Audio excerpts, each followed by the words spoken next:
Shalom, selamat pagi Bapak Ibu dan Saudara yang terkasih di dalam Tuhan. Mari sebelum kita bersama-sama memulai aktivitas kehidupan kita hari ini, kita akan belajar kebenaran firman Tuhan. Sebelumnya mari kita berdoa. Bapa di dalam surga, terima kasih karena pagi ini kami boleh kembali datang ke hadirat-Mu, menikmati berkat-Mu. Kami mengucap syukur untuk setiap kebaikan yang Tuhan boleh berikan dalam kehidupan kami. Sebelum kami memulai aktivitas hidup kami ya Tuhan, kami rindu Engkau memberkati kami dengan kebenaran firman-Mu. Biarlah kebenaran firman Tuhan pada pagi hari ini menguatkan, meneguhkan kehidupan iman kami.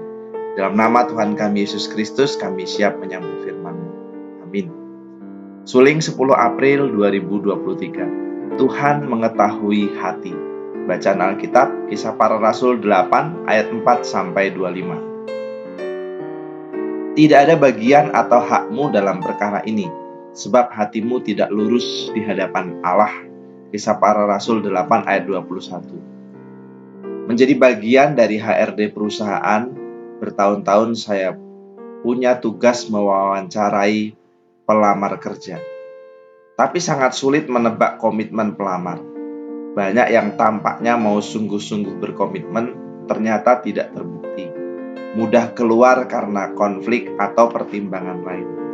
Jadi kalau merenung, sering merasa menjadi HRD atau perekrut kerja yang gagal. Apakah saya kurang pintar? Apakah saya kurang ahli dalam psikologi? Sampai kadang saya ingin punya keahlian menerawang, bisa mengetahui hati dan pikiran seseorang. Suatu ketika, berjumpa dengan teman yang menurut saya secara ilmu lebih baik dan telah mendalami dunia rekrutmen lebih fasih. Ternyata ia bercerita memang sangat sulit mencari orang yang tepat untuk sebuah perusahaan. Hanya bisa mengetes apakah sekiranya karakter-karakter yang dibutuhkan ada di dalam diri orang itu. Namun tetap terkesan susah mengetahui isi hati orang. Membaca nats di atas selengkapnya ayat 9-25. Perjalanan misi Filipus ke Samaria tampak berhasil karena ayat 14 mencatat didengarlah oleh para rasul di base camp Yerusalem bahwa tanah Samaria telah menerima firman Allah. Sebab itu diutuslah Petrus dan Yohanes untuk mengadakan baptisan Roh Kudus pada orang-orang percaya baru itu. Adalah tadinya di sana seorang yang terpandang dan berpengikut karena keahlian sihirnya bernama Simon. Ia juga mulai percaya. Secara manusia, bukankah memenangkan Simon berarti salah satu hasil penginjilan terhebat?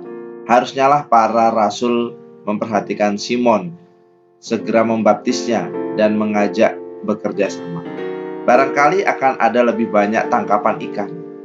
Bukankah ia orang penting di situ, apalagi banyak pengikutnya? Bukankah ia orang kunci tampaknya? Bila tidak ada ayat 18 dan seterusnya, secara manusiawi, itulah yang kita lihat. Itulah yang mungkin kita perbuat. Namun, Allah mengungkapkan sesuatu yang lain secara mengejutkan. Allah menolak Simon. Allah menyingkapkan lewat Petrus bahwa hati Simon masih sepahit empedu.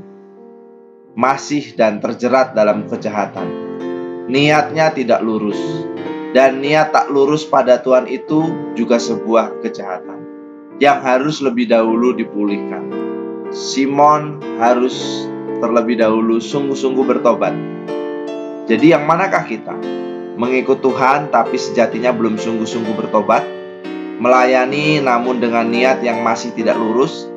Atau mungkin secara salah mengagung-agungkan dan mementingkan seseorang dan menjadi kunci pelayanan, padahal orang itu justru yang lebih dahulu harus dibenarkan. Manusia melihat dengan mata, Tuhan mengetahui hati. Pokok doa hari ini, mari kita berdoa bagi kesejahteraan bangsa Indonesia dan kota Salatiga. Demikianlah renungan suling pada hari ini. Tuhan Yesus memberkati.